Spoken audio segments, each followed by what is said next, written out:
Hey, what's cracking? So I'm back. A little better scenery this time. I wanted to go back and clarify some things and explain things about how you get certified as an adult and what all that entails. So, in the state of Oklahoma, if you, at the time of my crime, you had to be 16 years old to be instantly considered adult in the state of Oklahoma in a murder case. Originally, we were charged with first-degree murder and armed robbery. And I was 15. I just turned 15 in November, and it was March. Kenneth was 14, and David was 16. Since me and Kenneth were only 15 and 14, we went to the Berry House. And like I explained in the last video. So we went before a judge, and on the third day I was in there, when I finally came out of my cell, it was because they took me down to see these people, psychiatrists, people who would decide if I was old enough, mature enough in my mind to be held accountable as an adult for my actions. So they did things like an ink blot test, an IQ test. And an IQ test, all it is, for those that don't really realize what it is in your life, according to your age, you should have come across certain kinds of information. And at my age, it was who invented electricity, who invented the light bulb, things like that. And like I said, I was pretty good in school, mostly A's. So my lawyer, she had never had a adult case. She had been an insurance lawyer. I was her first criminal case, let alone a juvenile case. The DA prosecuting the case, it was her last juvenile case. She was being promoted, and she wanted to make an example of us three. So originally, she wanted to give us life without parole for the murder and life for the armed robbery. The reason that didn't happen is because she went to the wife of the man who was killed, and she said that she believed it was an accident. She didn't want us to spend the rest of our life in prison. She wanted us to learn our lesson and then get out and get another chance. But if we messed up again, she wanted them to lock us away from now on. And so because of that, we did get another chance, but we had a lot of paper time. So when we ended up being sentenced, David turned state's evidence. He got 5 in and 5 out. He went from the county jail to Lexington Assessment Reception. He went from there to a minimum and onto a work center, and I believe he was out within a year or so. He had 5 in and 5 out to do a 10-year sentence. Kenneth was the one who pulled the trigger, even though it wasn't on purpose, and he got 50 years with 12 suspended. I got 34 years with 12 suspended, so 22 in, 12 out. Kenneth had 38 in and 12 out, but he beat me home over a year. There was a few reasons for that. I pled guilty on my case to a lesser sentence, and it was reduced to second-degree murder in concert with 2 others. You can verify all this. All you have to do is Google Ricky Dye, McLeod, Oklahoma, and I'll be the first thing you see. Just keep in mind that everything you read in the news isn't always true. And I've got the case behind me. I'm not on paper time now. I finished my sentence. There's nothing over me anymore to keep me from telling you the truth. So I will tell you the truth. I was a lot slimmer than Kenneth. People found me more attractive in prison. Kenneth, when he was young, had a hard time growing when he was around 13 or 14, so they put him on steroids. And this caused him to have he was more muscular and looked more like a man. He had hair on his face. And I didn't have any of those things. So whenever it come time for the certification and every other step of this process, Kenneth's family had money. David's family had a little money, and they hired attorneys. But I was stuck with a court-appointed attorney. And like I said, it was her first criminal case, first juvenile case. So what she did was she told me if I would allow her to represent me. Her father was a Vietnam POW of war. He lost he was tortured. He was blinded by the torture.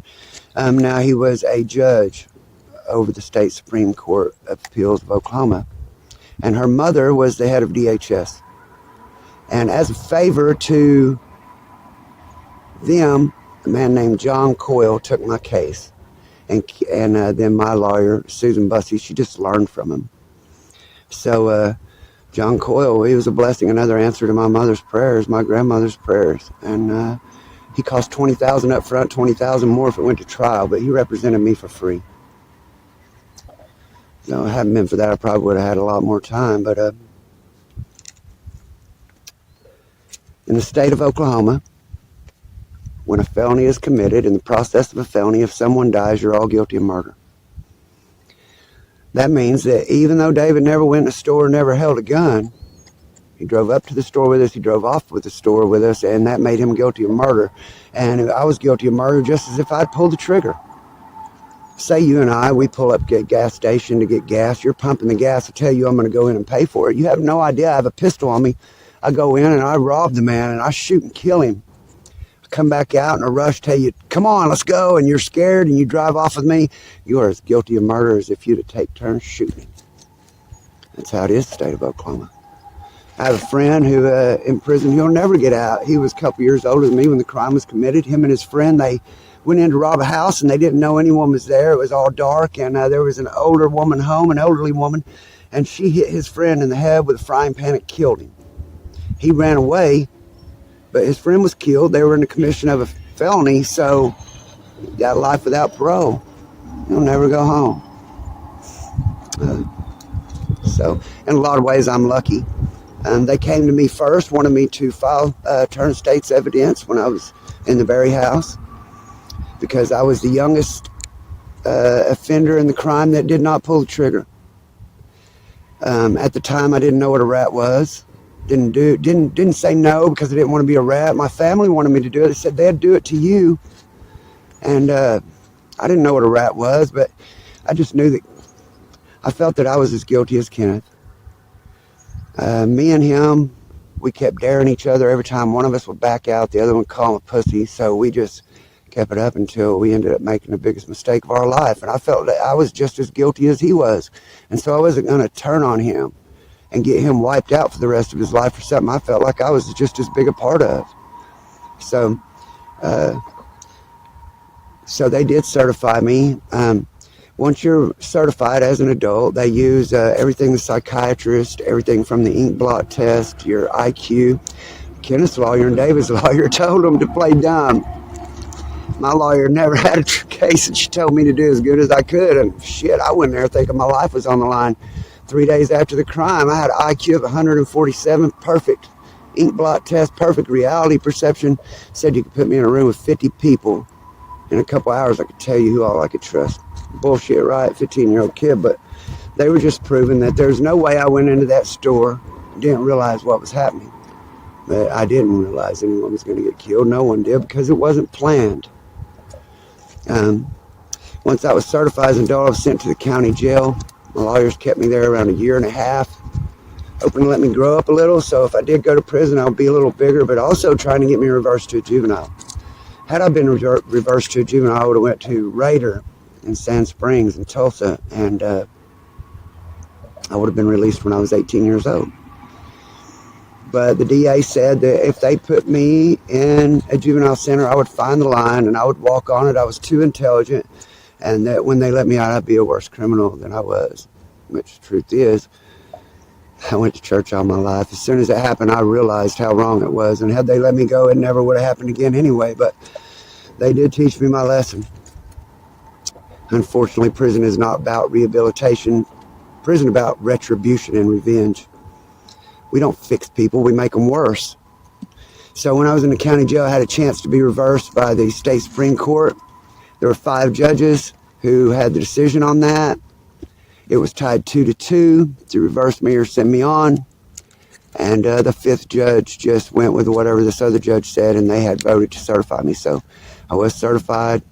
I pled guilty to second-degree murder and was sentenced to 34 years with 12 suspended, 22 in and 12 out. When I took the deal, my lawyer told me that I'll be out in 2 years. And 17 and a half years later, I got to go home.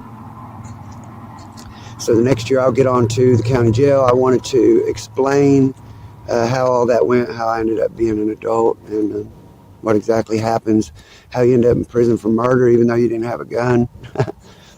And I shouldn't have been there. What I did was wrong. I accept that. And I paid for it in blood and in tears. And hopefully, these videos will help a parent or a kid so maybe it doesn't happen to them.